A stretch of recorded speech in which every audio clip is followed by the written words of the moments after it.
Hey crafty people, it's Tasha. Welcome back to my channel.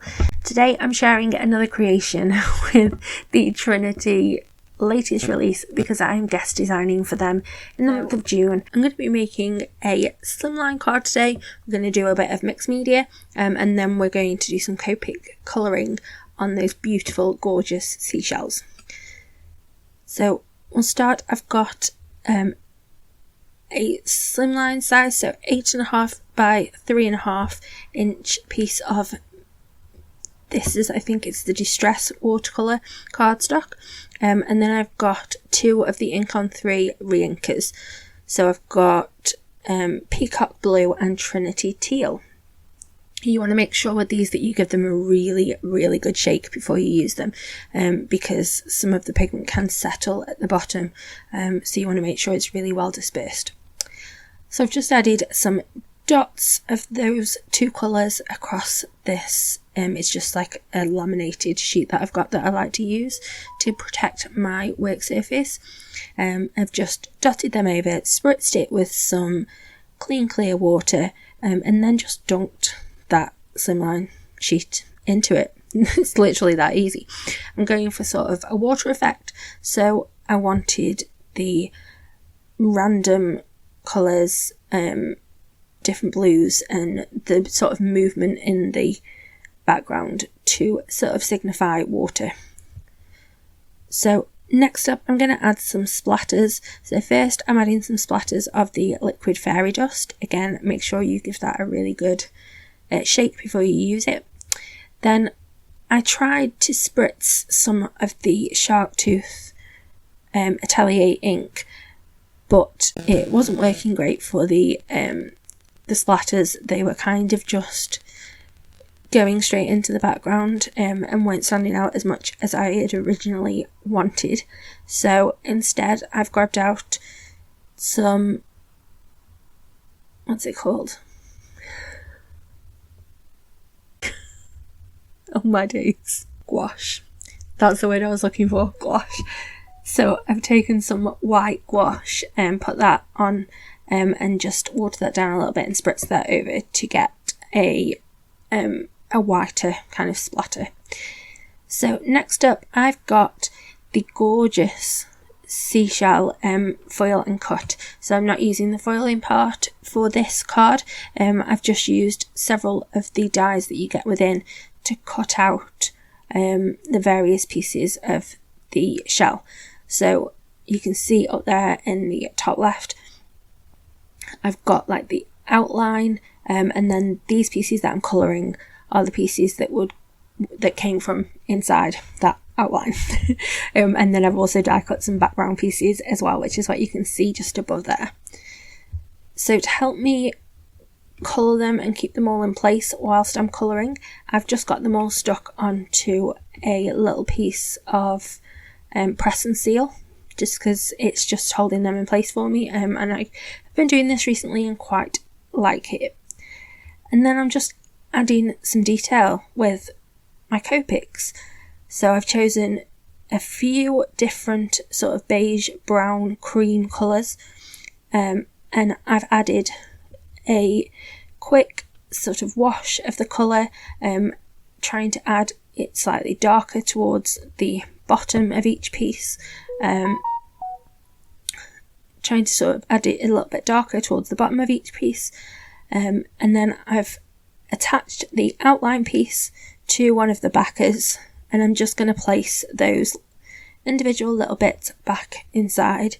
And once I'd done that, I realised that I wanted some more, some darker contrast in those bits where the shell would naturally go in. Like, you'd get a natural highlight across the top of those bumpy ridges, and it would be darker in those lines because that's where would just be natural shadow in that area. So that's what I'm kind of adding here.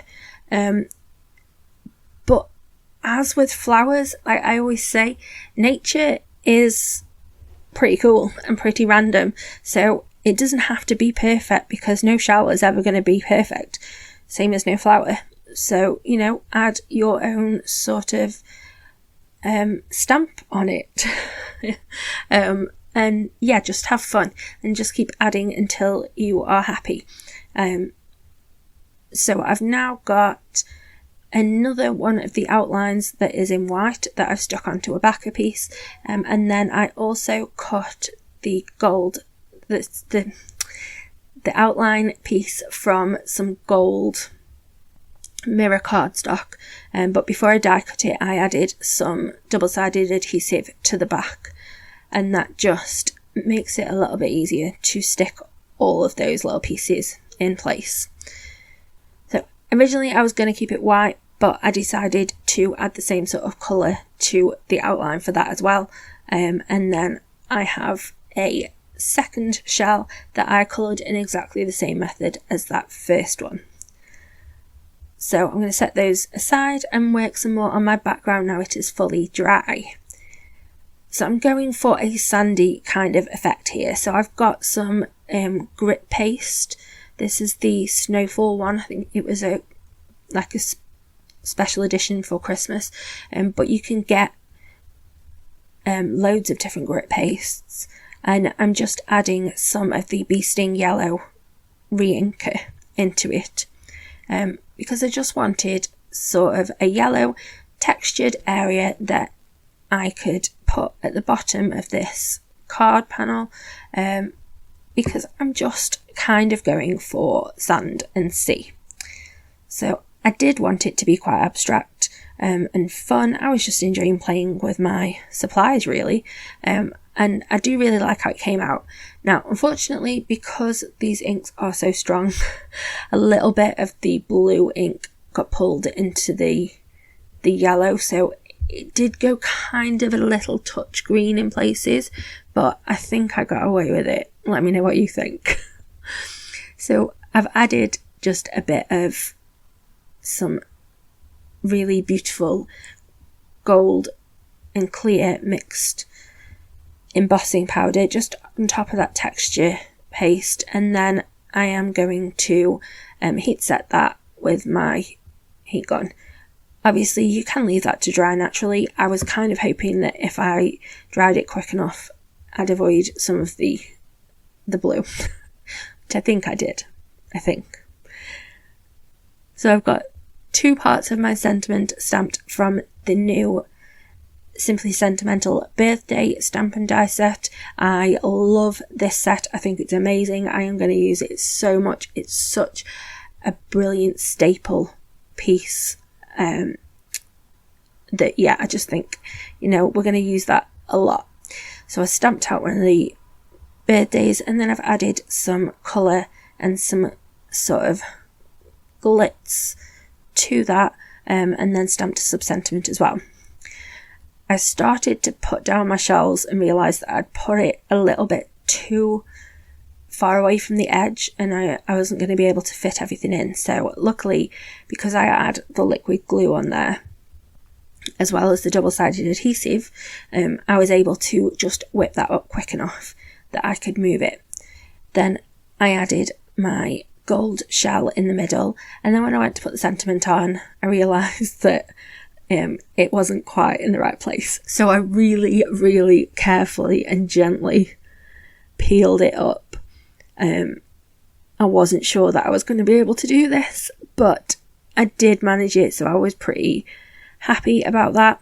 And I just shifted that shell up just a little smidge so that I'd have enough room to put my birthday sentiment underneath. I put the other part of my sentiment across the shell, and then I added some of the new seashell confetti pieces, sequins, that were also released in this release. So I hope you like it. It's a bit of fun, a bit of mixed media, some Copic colouring, and yeah, I had a lot of fun with this one. Let me know what you think, and I'll be back at the same time next week for another video tutorial. Thank you so much for watching. If you aren't already subscribed, I'd love it if you'd please consider hitting the button. and I hope you have a lovely, happy, safe and wonderful week. Stay crafty. Bye.